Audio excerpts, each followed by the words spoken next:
おいおい、どうした丈太郎。お前の力はそんなものなのか。やろう。ほらほらほら。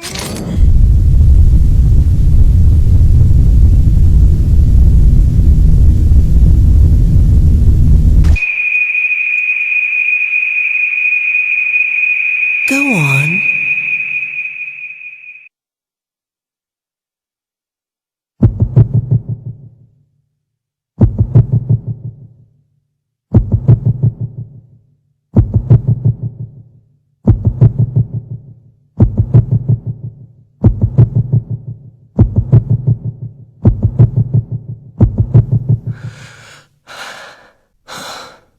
Persona.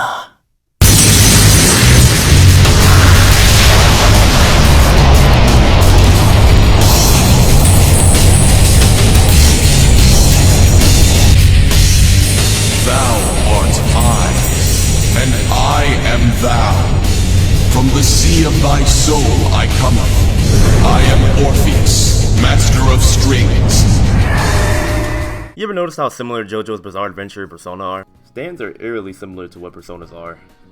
A lot of things in the individual parts of JoJo, like Part 3, 4, and 5, kind of correspond to what happens in Persona 3, 4, and 5, or similar. Since Persona 5 hasn't really come out yet, I'm not going to speak too much about the similarities between Part 5 and it, but just note that there are, and I'll go into somewhat how. So I guess first let's start off with Persona 3. Now, in Stardust Crusaders, you have the main protagonist, Jotaro, who's a descendant of Jonathan Joestar. Long story short, Dio steals Jonathan's body, yada yada yada, and now it's up to Jotaro to stop Dio, because Dio has cursed his family, and his mother has developed a sickness due to a stand awakening, and she can't control it. So, the fact that you have the members of Strega, who are also suffering from not being, and technically Shinji, let's not forget Shinji, and technically Shinji, who are struggling to control their persona, and their persona is like slowly killing them. Similar to how Holly's stand was slowly killing her. As far as I know, Dio and Nyx don't really correspond well. I mean, Dio's an immortal vampire who just wants to rule the world. Nyx is a natural being in that universe that basically, upon the wish of humanity, brings death. So there's really no correlation with those two. I don't see it really. The Evokers are similar to the beginning of Stardust Crusaders, where Jotaro wants to show that his stand, or I guess you can call it the evil spirit, was actually real, and that he could shoot a bullet at himself point blank range and Star Platinum would stop it. Also, in Persona 3 and JoJo Part 3, when Jotaro fights Dio, they start having a little bit of a stand rush. The order. So they start doing that, and they start magically flying as if they were Dragon Ball Z characters, and it was very weird. And I know JoJo came out before Dragon Ball, but I don't know the explanation. I mean, I've heard the explanation was literally Jotaro got so angry that this nigga started to float. So it's really whatever. But at the climax of Persona 3's story, the main protagonist flies up to the moon with no really explanation of how he's flying. It's just Persona magic. Same as like Jotaro flying and fighting Dio. It was just stand magic.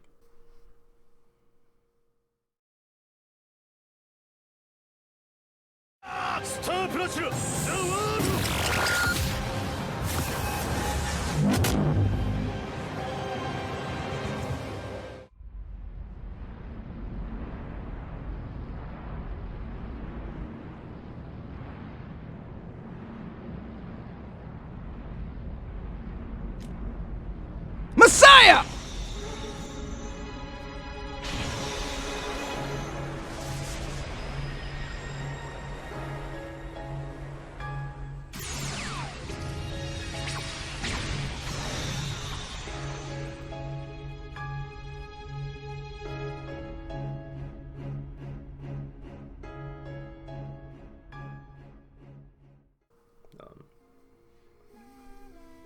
That's pretty much all the correlation that I found, just like off the top of my head, for Part 3 of JoJo. Now on to Part 4. Part 4 is just pretty much Persona 4. Like, in Persona 4, you're trying to figure out who's the serial killer and who's throwing all these people into TVs. And in Part 4 of JoJo, you have Josuke and everyone else trying to figure out who killed Shigechi and everyone else. Spoilers if you haven't played 4. For those who haven't read JoJo Part 4 or watched the anime, the main villain's name is Kira Yoshikage, and he is a serial killer. And in Persona 4, the main villain is a serial killer named Adachi. It's pretty much a coincidence.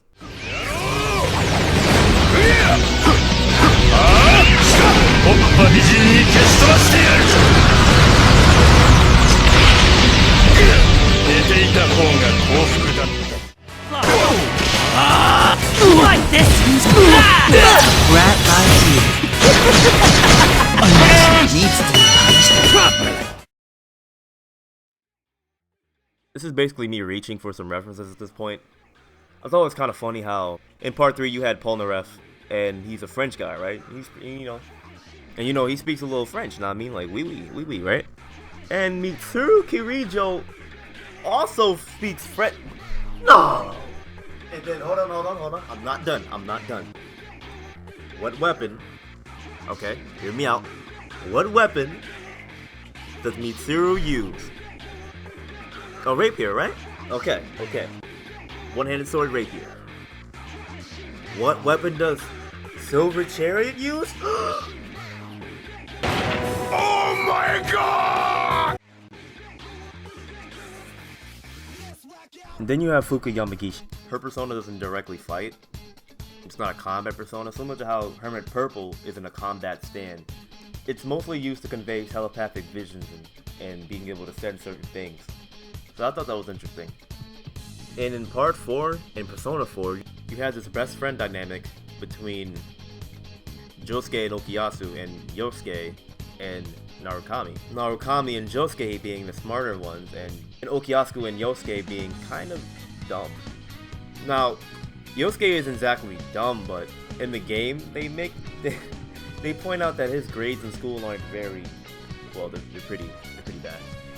Also in part 4 of JoJo and Persona 4, you have the death of Shigechi in JoJo, which made all the characters come together and realize that they have to stop this serial killer that's going around. Like, he's becoming a problem, and he's evil, and he needs to be brought to justice.